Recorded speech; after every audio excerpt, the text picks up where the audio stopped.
Olá, meninos. Vamos para a nossa segunda aula deste ensino presencial, a primeira aula desse segundo bloco, onde nós vamos falar de manejo ex situ de flora e fauna silvestre. Só para lembrar, o último bloco a gente falou sobre manejo de vida silvestre como um todo, foi uma revisão, né, do que a gente já viu até agora, para que a gente precisa manejar a fauna e a flora, e alguns conceitos iniciais. Então, tudo que a gente viu até agora foi uma revisão nesse primeiro bloco. Então, não tinha nada de novo, né? Só para a gente nivelar esse tempo que a gente ficou distante.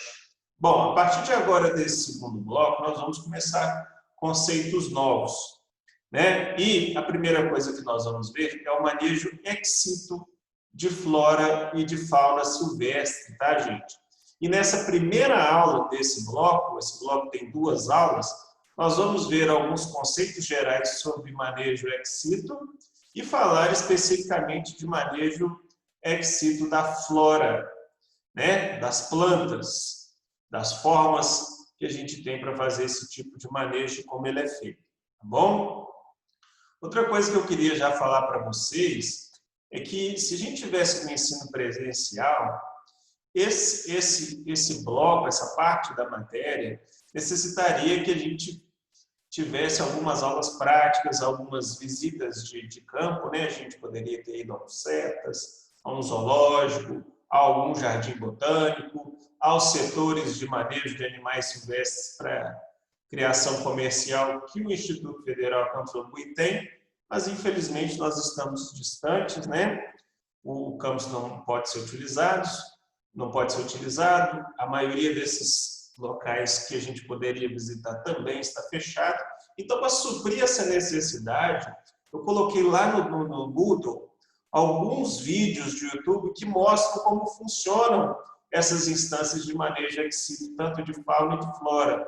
Então, é importante que, para suprir a necessidade dessas nossas aulas práticas, as nossas aulas de visitas de campo, vocês assistam esses vídeos para a gente ter uma ideia de como seriam essas aulas, como seriam as visitas. Os vídeos são muito legais, muito fáceis de entender, e é bom que vocês vão ter uma visão geral de como é o manejo ex situ, tanto de flora quanto de fauna. Então, neste bloco, os vídeos são tão importantes quanto essas aulas que eu estou gravando e quanto os textos que eu coloquei lá também, para que vocês possam fazer as atividades. Então, não deixem de assistir os vídeos que eu recomendei lá no Moodle para este bloco.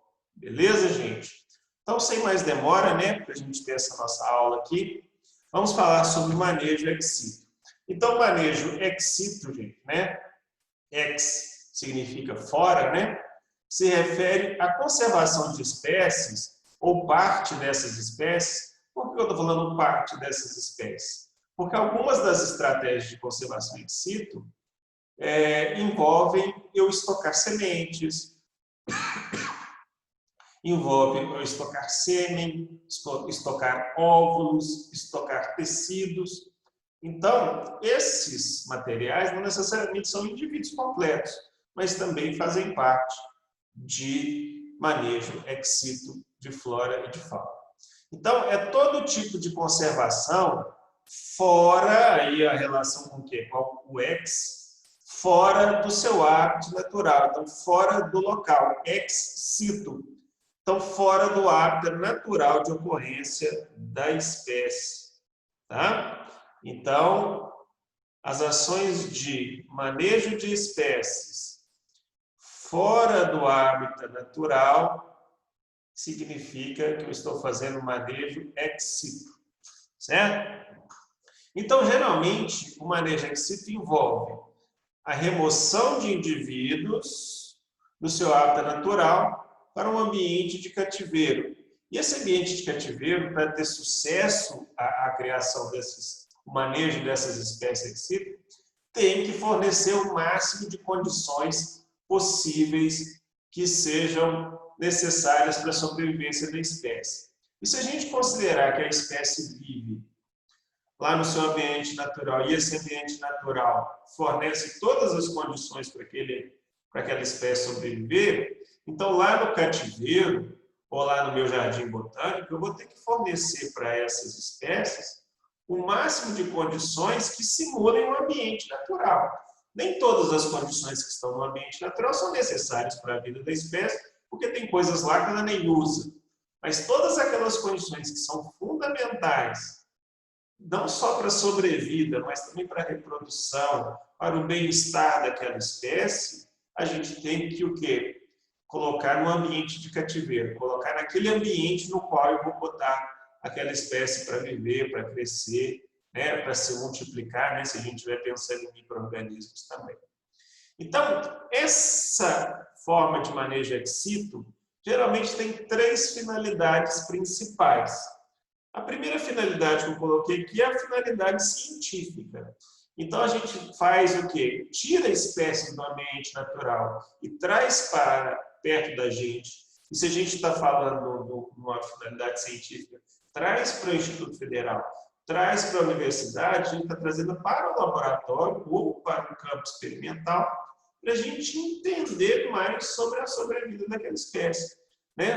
Como aquela espécie vive, o que ela precisa para sobreviver. A gente só descobre isso através de pesquisas científicas. Né? Então, muitas plantas são tiradas do seu ambiente natural, bactérias, fungos, animais também, são tiradas do seu ambiente natural e trazidas para a universidade, ou para o instituto, ou para um jardim botânico, ou um zoológico que seja, para ser estudado.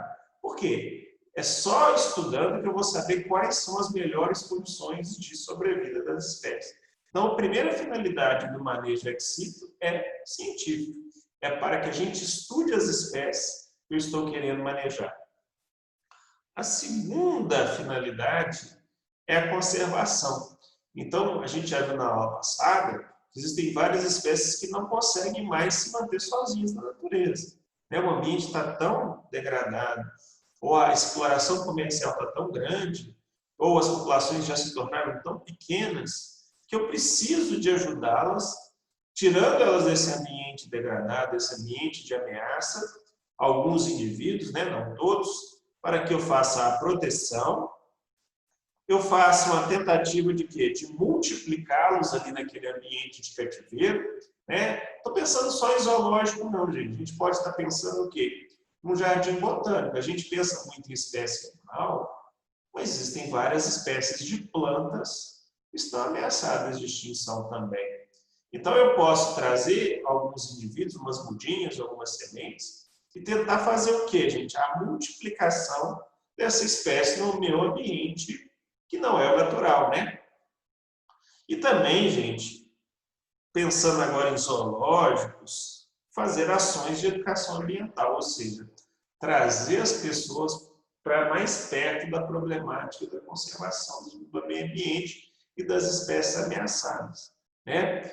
As pessoas não vão ter apreço pelas espécies que elas não conhecem. As pessoas não vão ter o cuidado de preservar ou fazer com que o governo preserve, ou fazer com que as empresas usem o ambiente sem acabar com as espécies, mas uma espécie que ela não conhece, ela não vai ter esse apreço.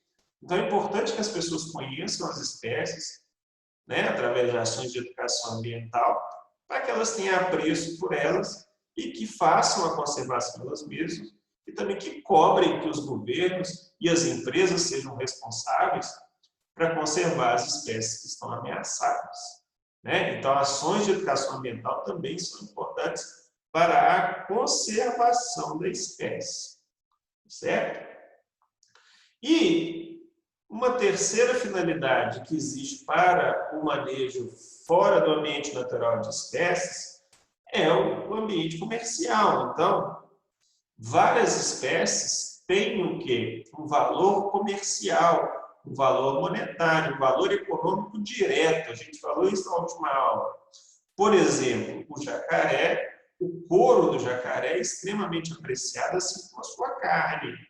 Então, é interessante que, se existir condições para que eu faça a produção do jacaré em cativeiro, que eu faça para a produção. Por quê? Se eu estou mantendo uma fazenda, um centro de criação do jacaré, com todas as questões do bem-estar, eu não estou tirando animais da natureza e estou satisfazendo uma demanda da sociedade.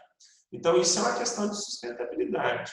Se tem uma espécie que é passível de criação em cativeiro, controlada, sem fugir para o ambiente, com todas as questões sanitárias também, porque não pode passar doenças para as pessoas, e nem as pessoas passarem doenças para esses animais, eu não estou mexendo com os animais que estão no seu lugar na fauna silvestre, no seu ambiente natural. Então, isso ajuda a preservar as populações naturais quando eu tenho populações de cativeiro que eu exploro comercialmente. Certo? Então, existem 3 finalidades principais para o manejo herbicida. Científico, para a gente conhecer as espécies. Conservacionista, né, para preservar mesmo. E terceiro, comercial, dependendo da espécie. Onde que é realizado esse manejo herbicida, gente? Então, dependendo da finalidade e da espécie, pode ser onde? Em zoológicos, em aquários, né? Principalmente em regiões litorâneas, onde é mais fácil de fazer o manejo de aquários marinhos, a gente tem vários aquários. Criadouros, esses criadouros são ambientes onde o objetivo é multiplicar as espécies. E ali eu posso ter criadores tanto científicos, né, para a gente estudar as espécies, quanto comerciais, acabei de falar, quanto criadouros para fins conservacionistas. Eu estou tentando ali preservar a espécie. Outro lugar que a gente pode ter o manejo da fauna são propriedades rurais. Então, algumas propriedades rurais têm a autorização de manter a fauna silvestre em cativeiro para fins de preservação. E alguns museus, além de preservar peças, né, animais mortos, alguns museus ainda preservam, por exemplo, sementes, né, que podem ser usadas numa necessidade para multiplicar a espécie mais para frente. Então, é uma forma de conservar. A flora, gente, a diversidade de plantas, o manejo herbicida geralmente é feito em jardins botânicos. Os jardins botânicos são ambientes, que nós vamos ver daqui a pouco, dedicados à preservação de espécies vegetais e também para exposição, etc., assim como zoológicos. Então, como se fossem zoológicos de plantas, os jardins botânicos. Inclusive, alguns zoológicos mantêm dentro do seu empreendimento também jardins botânicos. Além disso, existem os bancos de semente e os bancos de germoplasma. Os bancos de semente são mais fáceis e mais numerosos, onde você preserva em ambientes onde a semente vai ter capacidade posterior de se germinar, sem nenhum fungo, nenhuma bactéria. Elas são preservadas ali naqueles locais para um uso futuro, a gente não sabe o que vai ser do nosso futuro. E os bancos de germoplasma podem conter bancos de sementes, mas bancos de qualquer outros materiais que permitam a multiplicação das espécies depois, como, por exemplo, guarda-meristemas. Vocês viram nas aulas do segundo ano o que é um meristema? São aquelas células da planta que conseguem se multiplicar gerando os órgãos da planta. Então, tem como manter esses meristemas vivos dentro de tubinhos de ensaio, né? Além de sementes, eu posso manter grãos de pólen, eu posso manter pedaços de tecidos da planta ali guardados, que a gente chama de calos, né? E todos esses materiais visam o quê? Se eu usar esse material, eu consigo gerar um indivíduo adulto a partir dele, uma planta adulta a partir daquele material, certo? Então, esses são os principais ambientes no qual eu consigo fazer o manejo herbicida. E por quem é feito? Ou seja, a quem interessa fazer esse tipo de trabalho, que não é barato, é muito caro. Então, se é muito caro, algumas ações são o quê? Financiadas e mantidas pelos governos, tanto governo municipal, federal, estadual. Outros empreendimentos, como, por exemplo, os criatórios comerciais, por exemplo, de aves, que nós vamos ver aí, de papagaio, de araras, etc., são mantidos o quê? Por empresas privadas. Elas investem para o quê? Para obter lucro a partir daquilo ali. Algumas ONGs também podem fazer o manejo de espécies, né? Pessoas físicas também podem, então as pessoas podem ter mantenedores de fauna dentro das suas propriedades para fins de conservação, né? Às vezes é um amante dos animais ali e ele se cadastra no IBAMA, adequa toda a sua propriedade particular ali para receber fauna silvestre resgatada, etc. E ali ele recebe uma autorização para manter esses animais fora do seu ambiente natural. Algumas fundações, né, que recebem verbas de outras empresas, ou de impostos, ou de multas, etc., e que não tem fim lucrativo nenhum, mas também não é um órgão do governo, né, não tem funcionários públicos trabalhando ali, ou seja, são entidades sem fins lucrativos, que são até mantidas com dinheiro público, em algumas vezes, mas não são empresas do governo, né? Então, todas elas podem ser o quê? Locais ou instâncias onde a gente consegue fazer o manejo ex situ dependendo da modalidade, né? Qual que é a vantagem, né? Por que a gente faz o manejo ex situ? Então, a primeira coisa é uma forma de manter espécies em estado crítico, ou seja, espécies muito ameaçadas de extinção ou espécies que já não existem em ambiente natural, né? Existem várias espécies que a gente não tem mais indivíduos suficientes na natureza para formar uma população viável. Então a gente tem que o quê? Mantê-las em cativeiro para que aquela espécie não se extinga como um todo, né? Não se extinga de maneira estrita. A gente já viu isso. Outra coisa que a gente faz no manejo ex situ é tentar recuperar as populações ameaçadas, né? Então, se a gente estiver pensando ali em animais que na natureza já estão com dificuldade, eu posso tentar aumentar as populações em cativeiro e depois liberá-las no ambiente, né? A gente está pensando, por exemplo, em peixes. Existem várias estratégias chamadas peixamentos, no qual a gente cria os alevinos no ambiente de cativeiro e depois solta esses alevinos no ambiente para tentar repovoar os rios. Para a planta, a mesma coisa. Existem algumas espécies que, por exemplo, através da degradação ambiental, várias espécies da flora nativa foram removidas. Mas eu consigo manter isso dentro de um sistema de produção de mudas e depois eu levo essas mudas para repovoar alguns ambientes, como, por exemplo, margens de rios, né, para revegetar uma mata ciliar. Então, é importante eu ter um lugar específico onde eu consiga multiplicar a espécie para depois voltar com elas para o ambiente natural. Outra vantagem do manejo ex situ, pensando em jardins botânicos e zoológicos, é um local de promoção de educação ambiental. Eu já falei da educação ambiental, a importância dela aqui. Se as pessoas não conhecem, elas não vão ter apreço. Ou seja, não vão o quê? Se sensibilizar para preservar as espécies ou não vão se sensibilizar quando o governo destinar recursos para preservar as espécies, etc. Já são poucos. Eu acho que o engajamento social é muito pequeno com relação a essas coisas, mas a gente tem que fazer mais e mais e mais ações de educação ambiental para que as pessoas tenham maior apreço ao meio ambiente, né? Então, esse manejo ex situ, né, zoológicos, jardins botânicos, promove uma sensibilização da população, né, para levantar fundos, para preservar essas espécies, para que a gente consiga fazer campanhas publicitárias para preservar essas espécies, para gerar material para fazer os documentários, que as pessoas vão conhecer as espécies que não existem no ambiente onde elas vivem, né? Por exemplo, a gente vê vários nesses canais aí, Discovery Channel, National Geographic, vários documentários sobre espécies mantidas em cativeiro, né? Por exemplo, Segredos dos Animais, Segredos do Zoológico. A minha filha adora assistir essas coisas, mas a gente só passa a conhecer aspectos da vida dessas espécies, ou a gente só vê como essas espécies vivem de fato, com esses documentários. E muitos desses documentários são gravados no ambiente fora do ambiente natural, pela facilidade de você gravar imagens de um animal no zoológico ou num outro ambiente de cativeiro do que propriamente no ambiente natural. Não é isso?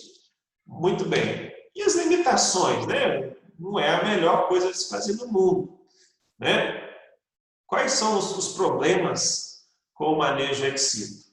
Primeira coisa é que grande parte do interesse de pôr dinheiro ali para financiar essas ações são destinadas a espécies carismáticas, né? Ou seja, panda, leão, etc. E, no caso dos criatórios comerciais, espécies importantes economicamente. A gente está pensando nos bancos de germoplasma, a maioria das espécies no banco de germoplasma não são de plantas nativas da natureza, geralmente são plantas que têm algum valor para a agricultura, ou para a silvicultura, ou para a fruticultura. Né? São espécies que já têm uma caracterização do valor direto delas, ou seja, serve para dar dinheiro.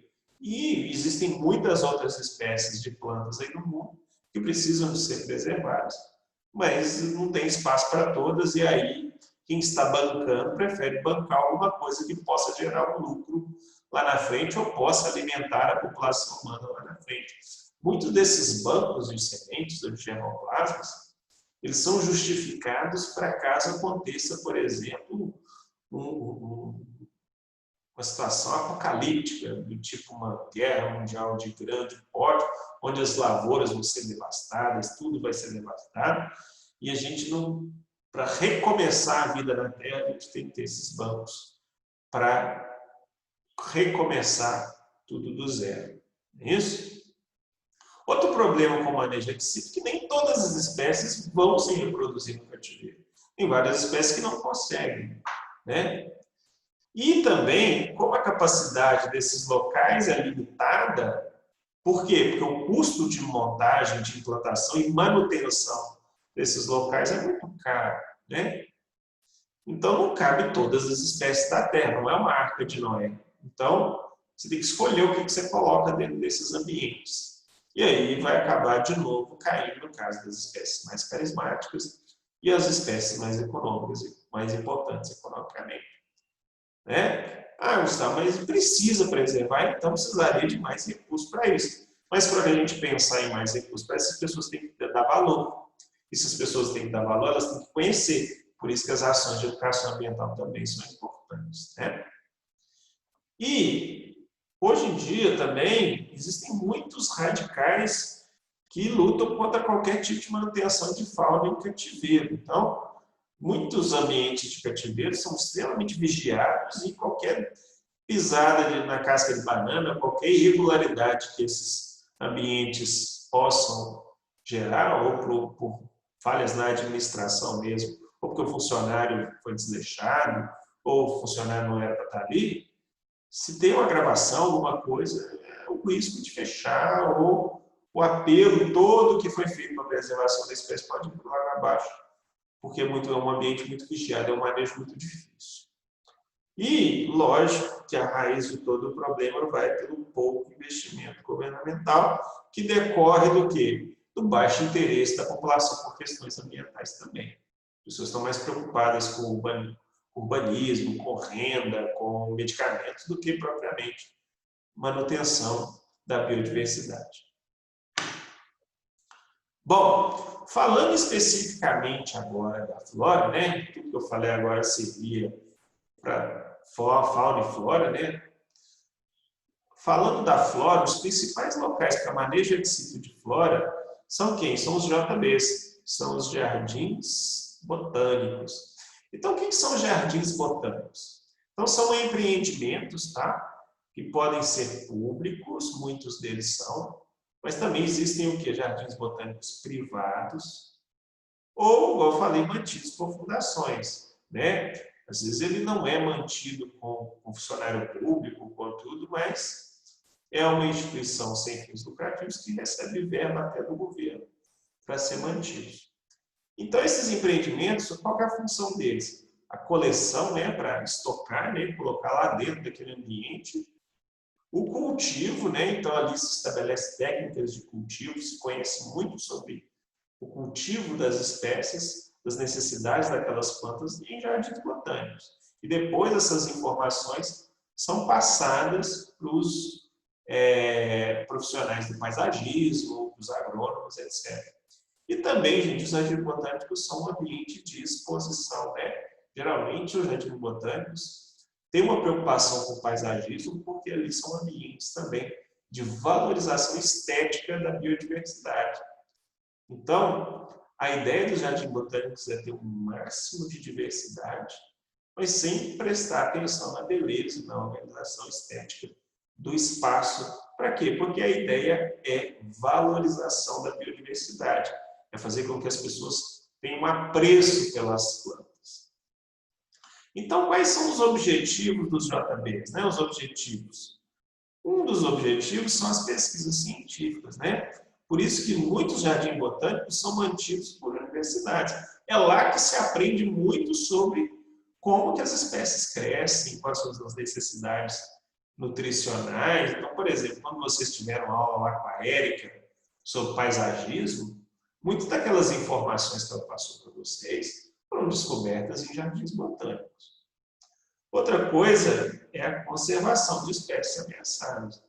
Não é só a espécie animal que está ameaçada, existem uma infinidade de espécies de plantas que estão ameaçadas de extinção e que são mantidas nos jardins botânicos para preservação, ou seja, que ninguém mexe, e também essas espécies têm um carinho todo especial na tentativa de multiplicá-las ali no jardim botânico, para que, se a gente conseguir estabelecer as melhores condições de cultivo e de multiplicação, a gente consiga repovoar os ambientes naturais onde elas estão subindo. Terceiro, gente, não menos importante, é a exposição e a recreação. Então, os ambientes, os jardins botânicos, geralmente são ambientes de recreação também. E as pessoas vão lá para fazer piqueniques, para fazer caminhadas. Por quê? Porque eles são desenhados, eles estão organizados de forma a ter um grande apelo estético. Então, se a gente pegar essa imagem aqui, ó, que eu coloquei aqui do Jardim Botânico, aqui dá para ver que o que é um ambiente bonito. Então, as pessoas buscam, às vezes, o Jardim Botânico, não é para fazer pesquisa e nem está preocupado se tem espécies ameaçadas ali. Ele quer ir num lugar que agrade, que gere bem-estar. Então, os jardins botânicos também têm essa função de exposição de espécies para as pessoas conhecerem e para a recreação.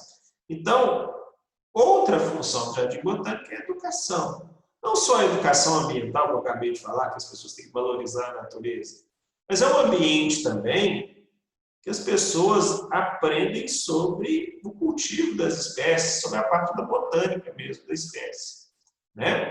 Então, várias universidades dão parte das suas aulas ali, cursos técnicos dão aula nesses ambientes. Então, é importante, é um ambiente de educação mesmo, incluindo o quê? Educação em paisagismo. Então, muitos cursos de paisagismo vão até os jardins botânicos para aprender como que são organizadas as espécies, etc. Quais são as espécies disponíveis, aprender sobre as formas de cultivo, são plantas de sol, plantas de sombra, precisa muita água, menos água, qual o sol que ela toma, só da manhã, só da tarde. Então, é importante. E pensando também nesse lado de organização dos espaços urbanos, é um ambiente também até para os cursos de arquitetura e urbanismo. São elementos arquitetônicos, os jardins. Então, é importante vocês saberem sobre os jardins botânicos, porque é um ambiente onde é possível de empregar técnicos em meio ambiente.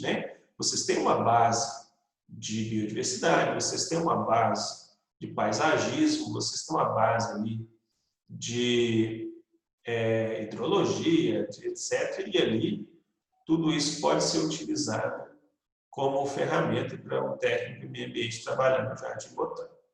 Ok? Outro ambiente importante de manutenção da flora são o quê? São os bancos de germoplasma. Então, os bancos de germoplasma são instituições criadas para quê? Para conservar o material genético. Material genético, gente, é todo material que eu posso usar para multiplicar a espécie. Então, eu posso usar esse material genético para multiplicar a espécie imediatamente, ou guardar ali por anos, décadas, e que, caso seja necessário, eu vou lá naquele banco e uso um dos espécimes, uma das amostras que está ali, e aquela amostra é capaz de se multiplicar. E eu consigo restabelecer aquela espécie a qualquer tempo.